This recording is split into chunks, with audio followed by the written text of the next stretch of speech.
Hello everyone and welcome to the most exciting Jurassic World Evolution 2 news, the forum post for the upcoming free update, and of course the Camp Cretaceous DLC has just dropped and it is absolutely mind-boggling. I want to quickly just talk about some things for the Camp Cretaceous update, but this video is mostly going to be about the free update because that is absolutely blowing my mind. First and foremost, I want to draw your attention to the pricing of the Camp Cretaceous DLC. It'll be £7.99, which is $9.99 and €9.99. As with other dinosaurs, Modelophosaurus and Scorpius Rex have 12 different body colors and 7 different pattern colors, giving you over 80 different combinations to choose from. We have more information coming about the Scorpius Rex in a little bit, so stay tuned for that. With the Camp Cretaceous Dinosaur Pack, you can bring named dinosaurs from the show to life in your parks using 8 new mesmerizing dinosaur skins.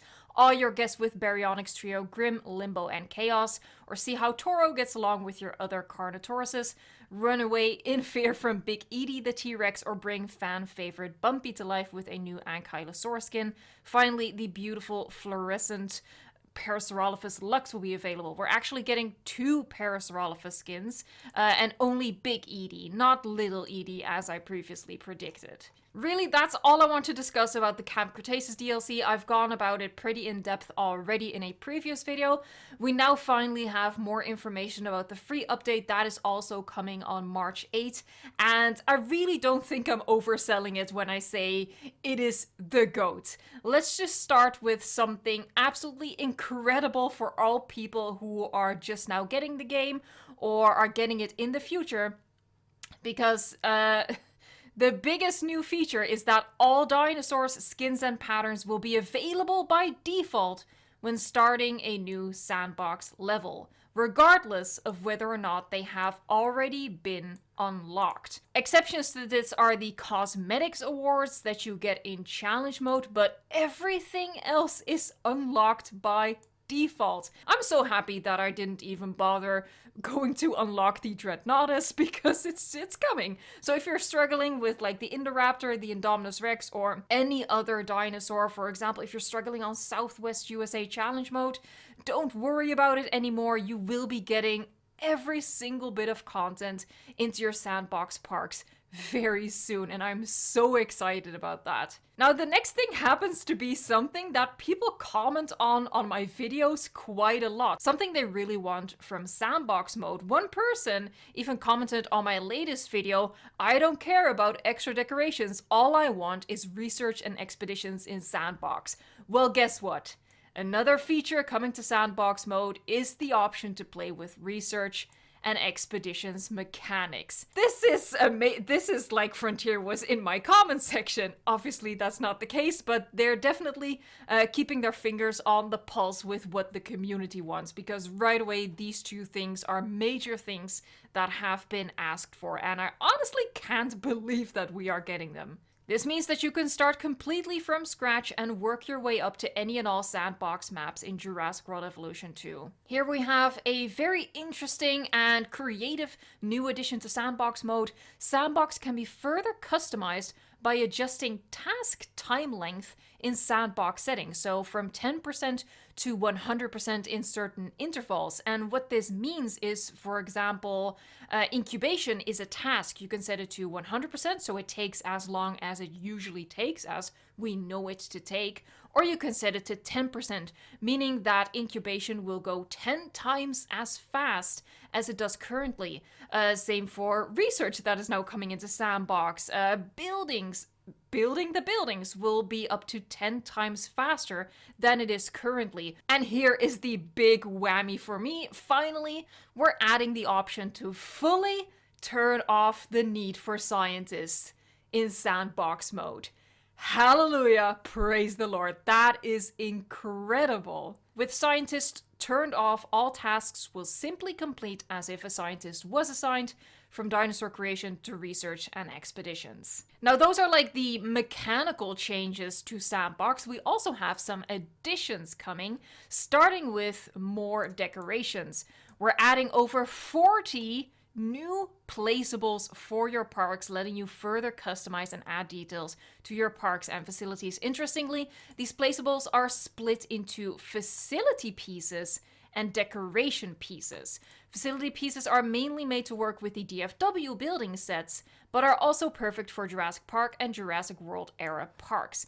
Decoration pieces will help your parks pop with new signs, planters, and fountain. You'll be able to add the Velociraptor paddock and a Spinosaurus skeleton to your park. A lot of this I'm reading for the first time, one of which being the Spinosaurus skeleton. So you can imagine the smile on my face right now. This is amazing. And we have here the raptor paddock, which I'm guessing they just basically ported over from the first game. Here we have the first look at a fountain coming into our parks. We also have really cool new flags. You see the Mosasaurus here, Pteranodon here. Little bits of amber are like in this centerpiece of the fountain. It is absolutely amazing. I'm losing my mind right now. Now, this is a little bit of sad news for people who are playing on the older consoles. Some of these new placeables are available in all eras, but some are restricted to specific eras. If you have the game on PC or next-gen consoles, then you are able to access all of it in Sandbox and mix and match, as they say right here. But unfortunately, if you are playing on an older gen console, not all of these new decorations will be available in every single era. You have to choose an era before you load in, and that sort of dictates which decorations you get. Now let's move on to the thing that got me most hyped last week, the placeable trees. You will soon be able to place individual trees in your parks and facilities. Good to know for the people who play with needs turned on. They will also add to your dinosaur's forest comfort needs when used inside an enclosure. Now this is important, and it is a little bit of bad news, but I'm staying mostly hyped, mostly positive. But the trees are unique to each environment and come in 4 different varieties: large, medium, small, and bushy. You won't be able to mix trees from different environments, but you can mix and match the different sizes as you see fit. So this means that trees from a certain biome don't come over to different ones. So for example, we're not getting the redwood trees in the tropical maps. We're not getting the alpine trees in the desert maps. On one hand, sure, logical. On the other hand, come on, Frontier, it's Sandbox. I thought you were finally getting the memo. I know that this is, there's so much good news, so it's annoying to complain, but it's just like this little thing that, they just missed the mark. So here you can already see, this little bush right here nestled in. You can also see a new quote-unquote decoration for the sort of the facility look, the utilitarian look. So we have storage containers, and it looks like the hitbox on these is really small. Look how close this tree is to the path right here. So I don't want to get hung up on the negative, on the fact that they are biome specific. I think this is a huge, huge step in the right direction for park building. Very, very, very exciting. Coming up next, the first person view. We already knew about this. Soon you will be able to experience and explore your parks like never before. Update 2 adds a first person view option to all modes in Jurassic World Evolution 2.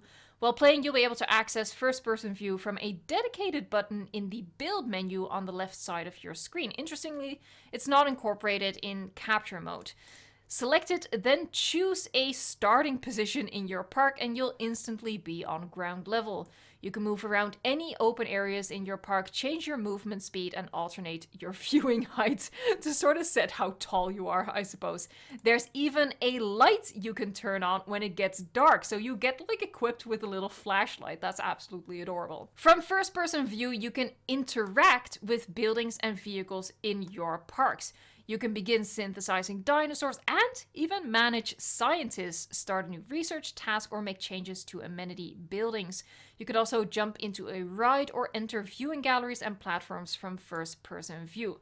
That's really cool. That means that first-person view, this new mode that they're introducing, encompasses a lot more than I initially thought. Initially, I just thought that it was an addition to capture mode where they just set the camera to a certain height to mimic the height of a person, and then that would be it. But it's actually a lot more complicated and a lot more fun. They say luckily, but I think it's unfortunately, the dinosaurs will not try to attack us if we do happen to walk into an enclosure.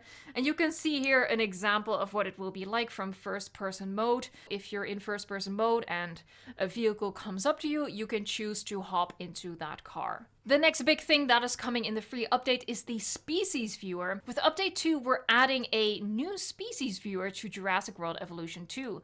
This will be added as a new option in the main menu, keep that in mind, and allow you to look at the game's dinosaurs and reptiles in more detail. All species are viewable in the species viewer by default, but challenge mode skins will be unavailable until you unlock them. This is a combination of good and bad. So it does say you can cycle through the skin and pattern colors you've unlocked, as well as adjust the positioning of lighting and color grading, and you can play a few looped animations to see how they move when they walk, run, fly, or swim, to name a few. And it is an opportunity for us to finally get an accurate preview of the skins, which is something that we've been asking for since 2018, essentially. The downside of it is that the species viewer will be added as a new option in the main menu, so it's not actually accessible while you're playing in your sandbox parks.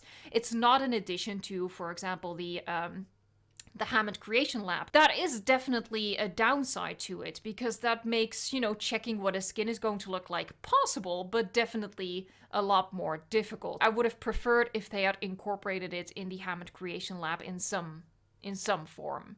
Because now we do know that they are capable of giving us accurate skin previews, but again, it's in the wrong spot. The free update is also going to give us plenty of quality of life improvements. Not all of them are listed in this forum article. They will all be revealed on March 8 in a new patch note post, but they just highlighted a couple of the important ones here. After update 2, you will be able to instantly sell all minerals you unearth during expeditions. You will be able to assign MVUs to patrol ranger posts. MVU patrolling the area covered by ranger posts will automatically treat minor injuries and diseases that can be cured by medical darts, as well as heal dinosaurs in critical health conditions, so you don't have to constantly reassign them yourself. Certain operations buildings will get several new upgrades that will let you cut down on both task time and cost. On the tour rides side of things, we're adding a Jurassic World gate that you can use for the Jurassic Tour and Gyrosphere attractions. This works similar to the Jurassic Park gate, acting as an imposing and impressive doorway on your park tours. There's a ton of new contracts. Certain dinosaur behaviors are getting a small update specifically related to group attacks and hunts. Prey animals now have the potential to flee when a group attack starts, and prey can even outrun predators if the predator runs out of stamina. Some defending dinosaurs may even attempt to charge an oncoming group of predators. That's really cool. We've also made a slight tweak to Indominus Rex and Velociraptor cohabitation, letting the two species form a single territory together. They close off by stating these were just the highlights, and there are more details to come about Update 2 when we release the full patch note on March 8. I think this is an incredible update. I could not be more excited. I'm very, very, very hyped about the decorations, which include fountains, which I've been asking for, and the Spinosaurus skeleton, which is a nice surprise to finally get into the game.